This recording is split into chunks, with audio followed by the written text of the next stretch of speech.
HDFC life के बारे में। सुधाकर मिश्र जी लखनऊ से पूछ रहे हैं, उनके पास 120 शेयर हैं एचडीएफसी लाइफ के, 560 रुपये का इनका खरीद भाव है। लंबी अवधि के लिए रखना ठीक रहेगा या फिर कहीं पर निकलने की कोशिश करें? लाइफ इंश्योरेंस कंपनीज काफ़ी समय से करेक्ट कर रही हैं और मुझे लगता है कहीं जाके अब इनका डाउनटर्न ओवर होना चाहिए, पहली चीज़। दूसरी चीज़, लाइफ इंश्योरेंस कंपनीज आपके पोर्टफोलियो स्टॉक है। जो आप यहाँ से 10 साल भी आप आगे जाके देखें तो लाइफ इंश्योरेंस का बिज़नेस बढ़ने ही वाला है। बहुत ही लिमिटेड कॉम्पिटिशन है, ऐसा नहीं है कि आपके पास 1000 प्लेयर इस फील्ड में हैं, बहुत ही लिमिटेड कॉम्पिटिशन है और यहाँ से रन रेट बहुत ज़्यादा हो सकता है। एचडीएफसी लाइफ लीडिंग कंपनी है और इनकी जितनी बार भी मैं इनके मैनेजमेंट को सुनता हूँ, इनका फ़ोकस ग्रोथ से ज़्यादा मार्जिन पे है। ये मार्जिन पे कॉम्प्रोमाइज़ करके ग्रोथ पे नहीं जाते हैं, व्हिच मीन्स ये एक स्टेबल बिज़नेस चाहते हैं। तो वैल्यूएशन इनके हाई थे जिसके कारण ये कंसोलिडेशन चल रहा है। अदरवाइज़ कोई दिक्कत नहीं है बिज़नेस वाइज़ और कंपनी वाइज़, इसमें तो कोई सवाल ही नहीं है।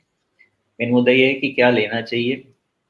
एचडीएफसी लाइफ चाहे जो भी लाइफ इंश्योरेंस कंपनी हो, SBI life, ICICI prudential life, ये सब अपने-अपने तरीके से चलते हैं।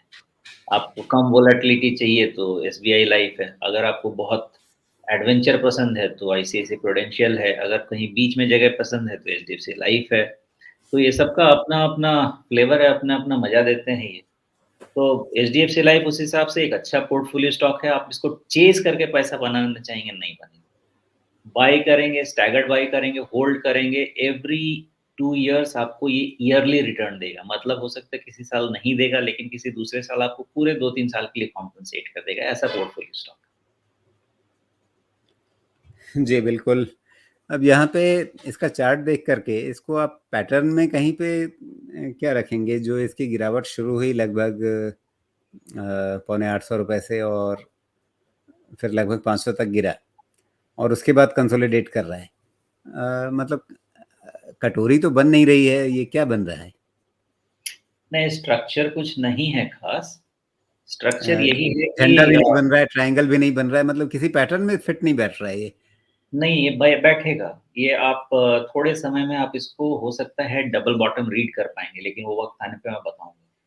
वो बनेगा, जी। तो उसको अभी रीड करने की बात है। प्रीएम्प्ट अभी नहीं करना है, प्रीमैच्योर हो जाएगा वो कमेंट मेरा।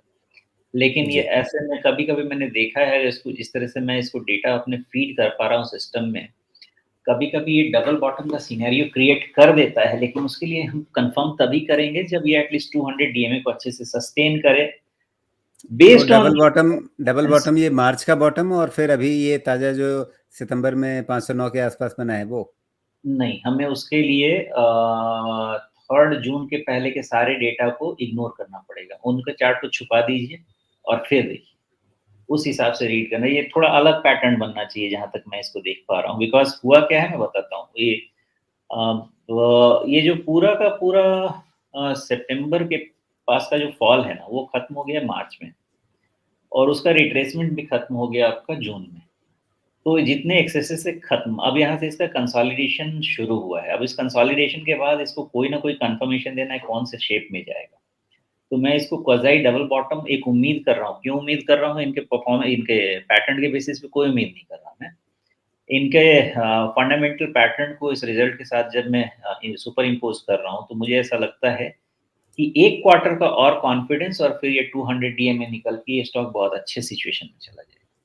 आपके पास एक ये इम्पेटस होगा, दूसरा होगा तब तक आपकी निफ्टी नया हाई बना चुकी होगी, तो आपको और भी अदर देन बैंक्स चाहिए होंगे फाइनेंशियल्स में। तो इन सब में जी।